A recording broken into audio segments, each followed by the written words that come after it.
Right, well, everything that's gone before is irrelevant because at 7:45 on Monday it's Brighton versus Crystal Palace, the highlight of the third round, no doubt. So, what price are my beloved Eagles in? Can they pull it off? They're 9-5 currently, 6-4 Brighton, and 11-5 to draw. Okay, well, you can start in. What do you think? But I think the prices look about right for this game. I wouldn't back either side at them prices. The unders looks a bit short, 8-13. So I'd probably be on. If I was backing anything here, I'd back the draw.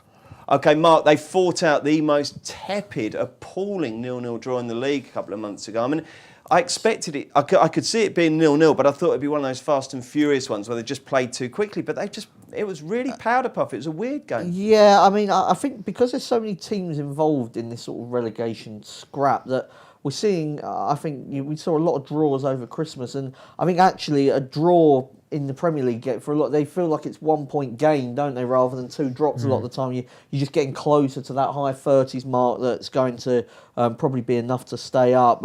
Maybe they can play with more freedom in an FA Cup game, but the problem is it's going to be Brighton reserves against Palace reserves, and I was just looking really at the sort of depth of squad, and neither really looked that impressive. I just thought maybe if Sacco could start in the forward role, because he has done on occasions, because Palace are so short of... he went up front against Southampton and caused absolute mayhem. Exactly. I mean, he's got 4 goals this season, which isn't great, but it's not bad for Crystal Palace given how badly they started the campaign. And he scored in the League Cup games against Huddersfield and Bristol City. So I'm expecting a League Cup type team from Crystal Palace. If he plays in sort of the wider positions in a Zaha or Townsend role, he's probably the right price. If he plays in Benteke's position, you might be getting a bit of value. I mean, it's a few days before the game. We're not quite sure of the teams, but I thought he may give you a run. I like that very much. I think that's a great shout. He's actually, I mean, when he's bad, he's terrible. But when he comes on and he's on his game, he can actually unsettle people. Well, he was very much like that at Wolves. When he was on his game at Wolves, he was a devastating winger.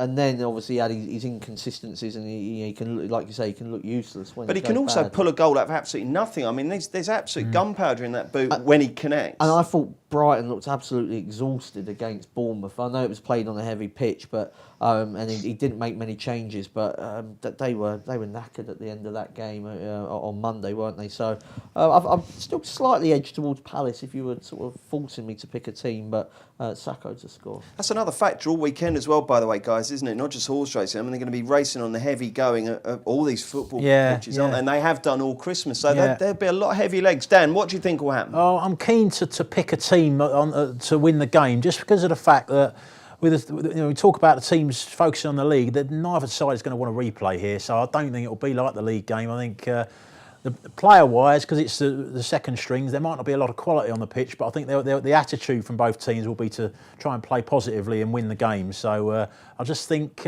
Palace, I would edge towards 1 defeat in 11. There's the whole morale of the club is lifting at the moment, and just looking at Brighton recently, as was mentioned there, I mean, against Bournemouth, took the lead twice, couldn't hang on to it, looked very tired towards the end.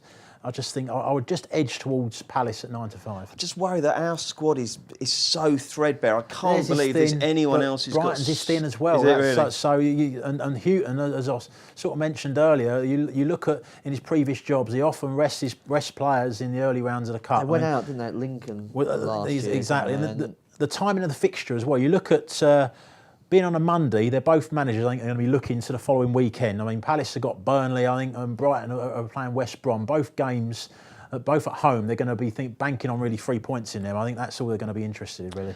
Chaps, thank you very much indeed. Well done, Mark. Well done, Dan. Thank you very much, Ian, as well. We'll be back with another Postcast next Thursday. Don't forget, if you enjoy the shows, do please review and subscribe on iTunes. Check out Paddy's Rewards Club. Place 5 bets of £10 or more across any sport in a week and get a £10 free bet the next week. Paddy Power, you beauty! Max £10 bonus per person per week. Excludes shop bets. Selected odds. Conditions and exclusions apply. 18+. BeGambleAware.org.